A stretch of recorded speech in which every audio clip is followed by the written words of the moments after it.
প্রথম অভিযোগ তো আমার হয়েছে x sports minister Arup Biswas, তারপরে ওনারই রিলেটিভ জুই বিশ্বাস এবং আরও কিছু আমলা প্লাস পুলিশের এগেনস্টে যেহেতু কেস তখনকার এক্স ডিজি মানে এখনকার এক্স ডিজি রাজীব কুমারের এগেনস্টেও রেখেছি আমরা। প্রথম তো মাঠে ইন্ট্রুশনের জন্য আমরা দিয়েছি। সেকেন্ডলি যে উনি যে গায়ের জড়ি করে আমার থেকে 20-22 হাজার টাকা 22,000 টিকিট নিয়েছিলেন, আমার মনে হয় উনি সেই টিকিটগুলো হয়তো কোথাও বিক্রি করেছেন, এটাও আমার মনে হয়। প্লাস আরও উনি আমাকে অনেক 5-10 হাজার টিকিটের জন্য আপনি আমাকে হুমকি দিয়েছিলেন, শুধু টিকিটের জন্য না, প্লাস অ্যাক্সেস কার্ডের জন্য আমাকে হুমকি দিয়েছিলেন স্পোর্টস মিনিস্টার অরূপ বিশ্বাস। এবং জুই বিশ্বাসও ইনডাইরেক্টলি আমাকে হুমকি দেওয়া হয়েছিল যে ওনাকে অ্যাক্সেস দিতে হবে। আমি সেটা রাজি হইনি বলে উনি লাস্টে মন্ত্রীর ইনফ্লুয়েন্স খাটিয়ে উনি মাঠে ঢুকেছিলেন। আপনারা এটা জানবেন না, জুই বিশ্বাস এবং ওনার জুই বিশ্বাসের অ্যাক্সেস কার্ড মাঠে ছিল না, উনি ঢুকে শুধু মাঠে ঢোকেননি, উনি ফটোও তুলেছেন। এবং আমি একজনকে আমার সঙ্গে রয়েছে, এর নাম সঞ্জয়, এ প্রত্যক্ষদর্শী, মানে এ প্রথম দর্শক হিসেবে মাঠে ঢুকেছিল। কত বড় পুলিশের বিফলতা, মানে আপনি ভাবুন, ও দর্শক হয়ে ঢুকে ও মাঠে মেসির সঙ্গে ছবি তুলবে মাঠের মাঝখানে। তার মানে বোঝা যাচ্ছে একটা জেড প্লাস আর জেড ক্যাটেগরি সিকিউরিটিতে একটা দর্শক সে মাঠে ঢুকে গিয়ে মেসির সঙ্গে ছবি তুলেছে।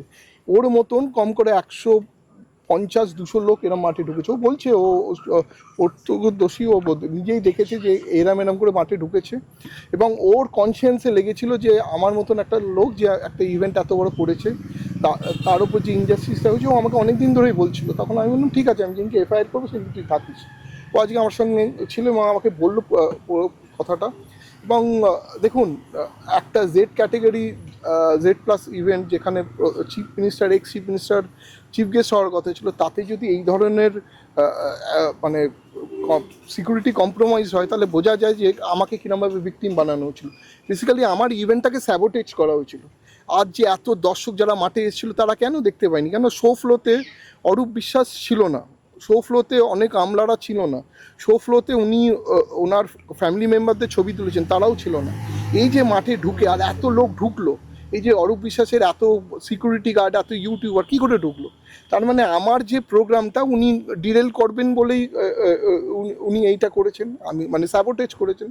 এবং পুলিশ, যেখানে আমি ডিজিকে 4 দিন আগে ইভেন্টের গিয়ে আলাদা করে বলে দিয়েছিলাম যে মাঠে লোক ঢোকবার চান্স আছে, সিপিকে বলেছি, জয়েন্ট সিপিকে বলেছিলাম, ওনারা তার মানে মন দেননি। কেন, আমি যখন ওনাকে অ্যাক্সেস কার্ড দেওয়া বন্ধ করেছিলাম, উনি তারপরে আমাকে হুমকি দিয়েছিলেন মাঠটা আমার, আমি দেখে নেবো।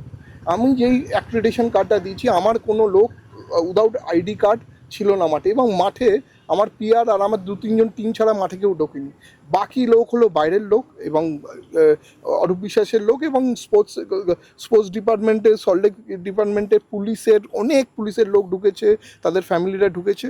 আমরা সব আইডেন্টিফাই করছি একটা একটা করে। এখন ইনিশিয়ালি এনাদের জন্য নামে কেস করেছি, এরপর আরও কেস করবো। এফআইআরে আপনি মেন অভিযোগটা কি করলেন? মানে আপনি তো মানহানির মামলা করবেন বলছেন। হ্যাঁ, মানহানির মামলাটা তো কোর্টে করতে হবে, মানহানির মামলা এফআইআরে হয় না।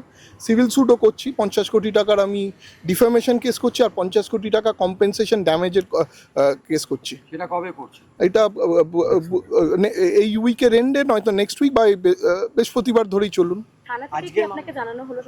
ওনারা গ্রহণ করেছেন, ওনারা লফুলি যেগুলো আনে ওনাদের সিনিয়র টিমের সঙ্গে কথা বলবেন, ওনারা দেখবেন, ওনাকে রেসপন্স করবেন বলেছেন। এখন ওনারা গ্রহণ করেছেন কমপ্লেনটা। আরো ভালো ভালো খবর দেখতে সাবস্ক্রাইব করুন বাংলা হান্টের ইউটিউব চ্যানেল। বাংলা হান্টের আরো খবর দেখতে নজর রাখুন। বাংলা খবর মানেই বাংলা হান্ট।